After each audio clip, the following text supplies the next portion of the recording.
All right, more on Caitlyn, formerly Bruce Jenner, on the cover of Vanity Fair.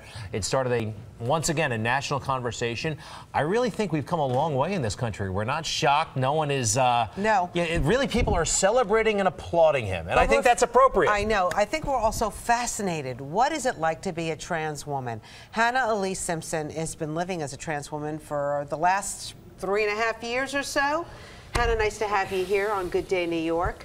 When you see Caitlyn on the cover of Vanity Fair magazine, what was your reaction? Well, first, thank you for having me. It's an honor. And I think she looks like a 40s pinup girl.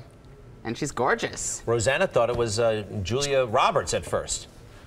Why not? Really mistook her for Julia Roberts. She looks like a movie star, right? Does this kind of thing help trans women out there? Does it empower you? Does it make you feel more accepted? How does it help your cause? Well, I think this speaks differently to the visible trans community than it does to the invisible trans community. There's so many people out there who still feel locked in different ways. And how so? That they have their communities, their families that they're part of, their lives around them that they don't feel that they can survive this upheaval through.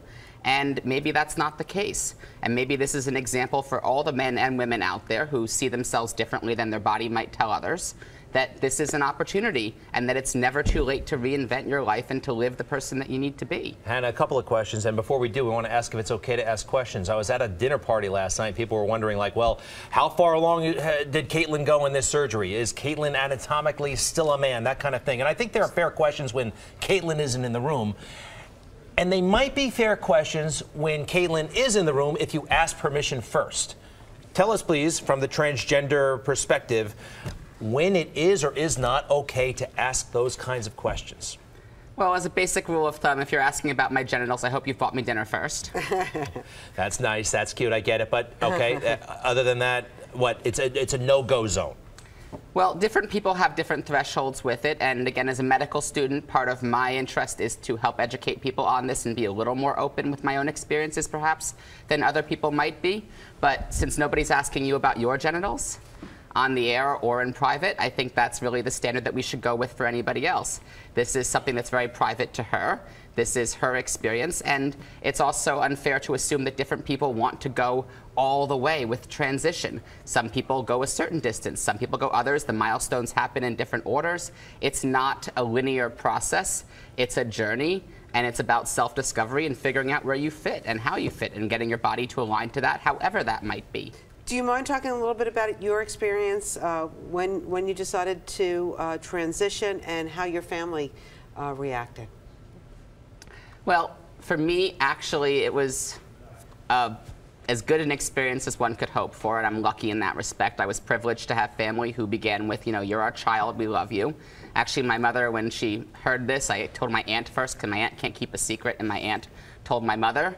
And Did you do that on purpose? No, I forgot my aunt couldn't keep a secret at the time, and she called my mother and said, have you heard about this? I said, well, actually, well, she said to my mom, and mom said, no. She cornered me in the living room one day and said, you want to be a what? And I said, yes. And she said, well, you know, women don't get paid as much as men, and everyone's going to think you're a freak. Aww. But you're our child, and we love you. And my dad was in the room, too, of course. So. Well, she's wrong about the freak part. And right? hopefully wrong about the salary part, too, one day. Salary part exactly. One day, not yet. But you have their support, which is amazing. So it's so nice to meet you. Thank you so much for coming in here and sharing your experience with us. And good luck in medical school. How many more years do you have to go? Well, I've been on a little bit of a delay just because of some of my own medical issues, which thankfully now are being resolved. And hopefully I plan to resume this fall and graduate in a couple of years. Good for you. All right. Stay in touch.